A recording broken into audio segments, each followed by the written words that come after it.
میدازه و او را استعمال میکنه، خدا عبادت 40 روزه او را قبول نداره، از فضیلت همو عبادت ها محروم میمونه. پس از این نمازها چی فایده است؟ از این روزه ها چی فایده است وقتی که شما از حرام خدای تعالی نفسای خدا داشته نتونه؟ بسیار بسیار جای تعجب است، بسیار جای تعجب است. حضرت سنایی گفته است عالم پرزل خمار است از خمار خواجگی، ای دریغا در جهان یک حیدری کرار کو. امروز دنیا را ظالما گرفتیان، فاسقا و فاجرا گرفتیان. حضرت میگه ای کاش که خداوند یک علی دیگر را نازل میکرد که جزای این پلیدا را میداد، یک حیدری کرار کو. ای کاش خدای تعالی پدرای جوانا را ننگ ناموس عطا میکرد، برادراشون که نمیگذاشتن بدبختا را که لقمه دهن فرزندا را حرام کنند. در پیش او طفلکا جوابگر هسته، در پیش اهل بیت خود شما جوابگر هسته. اگر شخص از برای اهل بیت خود از لقمه حلال چیزی را تعیین معین سازد، فردا روز قیامت او زن و او کودکا تمام عمل اینه که حسنش میکشن میگیرن، خودش میماند دست در پتی بینی. عجیب کار است. حضرت میگوید هر گوشتی که از لقمه حرام میسبزد فالنار اولی بهی، آتش جهنم از برای او اولاتر است. شما امروز همون تفلکای معصومه بنان حرام کلان کرده ایستاده که در بدنشو گوشت حرام میگرده.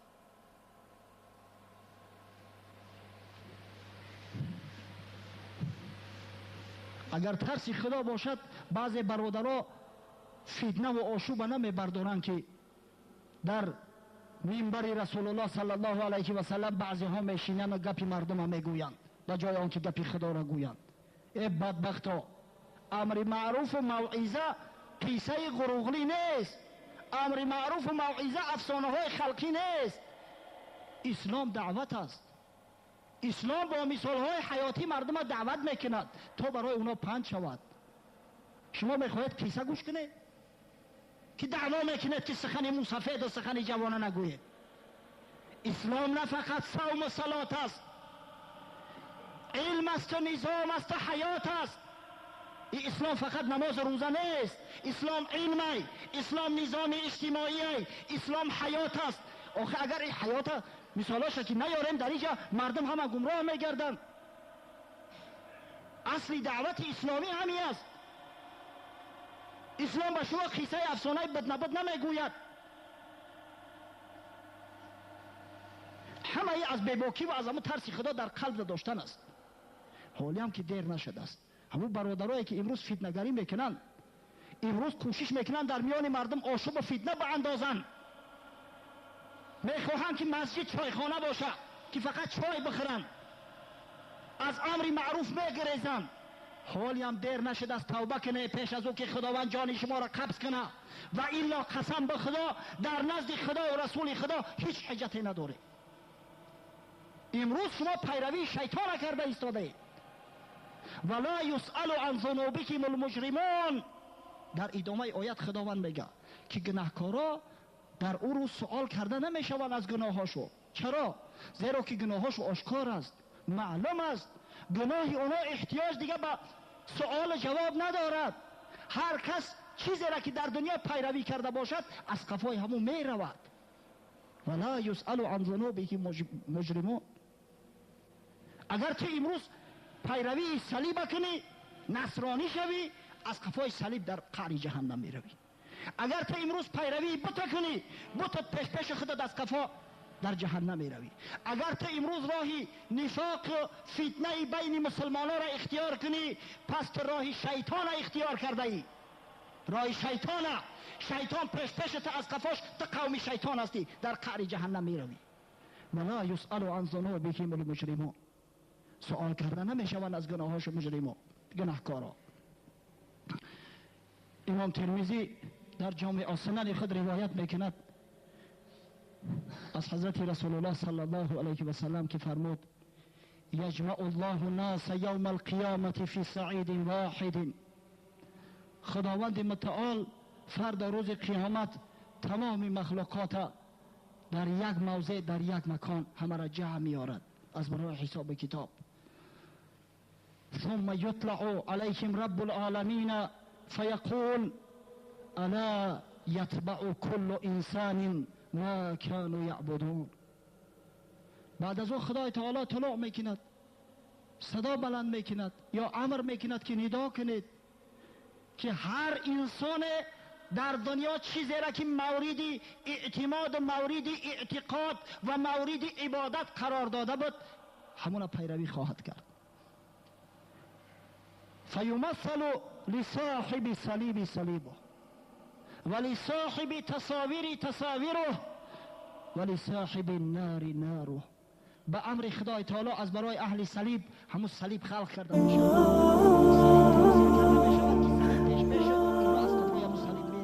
اینا هم قوم صلیب هستند. و از برای اهل تصاویر، از برای بت پرستا و سنیها همون تصویراشو به امر خدای تعالی جان در آورده میشوند، همون صلیب پیش پیش اینا از قفاش میروند.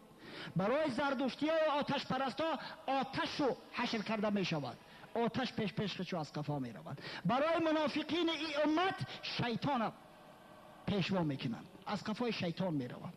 هر کسی راه فتنه‌گری را گیرد او از امت محمدی نیست. من فرق فلیس منا، پیامبر محبوب گفته است هر کسی در میان مسلمانان تفریقه میدازه از ما نیست. از این پلیدی زیاد میشود که بعضیا حتی جرأت کرده در مسجد خدا بعضی از واعظا را دشنام میدادیان.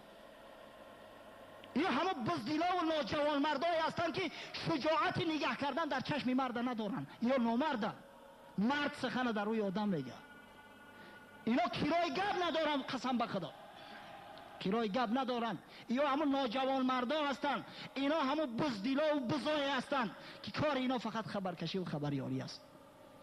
اما ما با این پلیدا به اون راه و روش خودشو عمل نمیکنیم، اگر چنده که از عهده همی کار میبراییم. بعضی برادرها حتی پیشنهادم کردن، اما ما با این پلیدا به اون رفتار و کردارشو عمل نمیکنیم. ما حواله این طایفه را به خدا میکنیم. خدایی که هر یک سرکش سربنیز کرده است، خدایی که هر یک فرعون نمرود نیست نابود کرده است، او خدای بزرگ قدرت داره که نگذاره که این فتنه‌کارا از داخل اسلام بر اسلام رخ نزنند. و یبقى المسلمون، در میدان فقط مسلمان ها باقی میمانند. هر کس از قفای همون چیزی که مورد عبادتش قرار داده است از قفای همون روانه می شود. فیطلع علیهم رب العالمین فیقول الا تتبعون الناس. خدای تعالی با اونا مراجعت میکند به مؤمنا که شما دیگه مردم چرا پیروی نمیکنید؟ فقالوا نعوذ بالله منك نعوذ بالله منك الله ربنا و هذا مكاننا حتى نرى ربنا. در جواب میگن از سخن تو ما به خداوند پناه میجوییم، خدای ما پروردگار است، در همین مکان مستقر میشویم تا وقتی که پروردگار نیاید ما را مشایعت نکنه. زیرا که امر خداوندی شده است هر کس از قفای چیزی که مورد عبادت خود در دنیا قرار داده باش روانه میگردد. ثم یتوارى ثم یطلع فیقول الا تتبعون الناس. باز خدای تعالی یک نور پیدا میگردد از چشمشو، باز پیدا میکنه خچه میگه شما چرا مردم پیروی نمیکنید؟ در همینجا میایستید. خدای تعالی در همون جا امتحان شو کرده است. باز مؤمنای واقعی قسم میخورند که نعوذ بالله منک، با خدا پناه طلب میکنیم ما از سخن تو، پروردگار است ما ربی ما خداوند ما. در همینجا میایستیم تا وقتی که پروردگارمون نبینیم. بعد از او اصحاب میگن یا رسول الله هل نراه، آیا ما میبینیم فردا روز قیامت خدا را؟ قال هل تضرون فی رؤیت القمر لیلة البدر. خدای تعالی میگه ای اصحاب در دیدن ماه شب 14؟ قالوا لا، گفتن نه. قال فانکم لا تضرون فی رؤیته انکم سترون ربکم کما ترون القمر لیلة البدر. حضرت گفت ای اصحاب گرامی شما شک و شبهه باید نداشته باشید در دیدار خدا. شما مثل که ماه بدر، ماه شب 14 در آسمان میبینید، همین خیلی به دیدار خداوند بزرگ مشرف میگردید. هر کس پیروی چیزی را میکنه که در دنیا او را عبادت میکرد. راستی حدیث دراز است، ما نمیتوانیم را تا آخرش برای شما بیان سازیم. غرض از این گفتن بود آن بود که شرح دهیم قول خدا را ولا یسأل عن ذنوبکم المجرمون، سوال کردن نمیشوند در آن روز از گناهاش و گناهکارا، زیرا که هر کس چیزی را که عبادت میکرد از پشت همون میره و دیگه به امر خدا دیگه علاج خفا گشتن ندارد، برای او رخصت داده نمیشود. فخرج علی قومه فی زینته، بعد از او قارون با تمام زیور و زینتی که داشت به نزد قومش خارج شد. قال الذين يريدون الحياة الدنيا يا ليت لنا مثل ما اوتی قارون انه لذو حظ عظیم. اونایی که در طلب دنیا هستند، اونایی که فقط امید و آرزوش و معیشت دنیا هست، قسم به خداوند بزرگ وقتی که یک بنده یک لقمه حرام در دهنش میدازه و او را استعمال میکنه، خدا عبادت 40 روزه او را قبول نداره، از فضیلت همو عبادت محروم میمونه. پس از این نمازها چی فایده است؟ از این روزه ها چی فایده است؟ وقتی که شما از حرام خدای تعالی نفسای خدا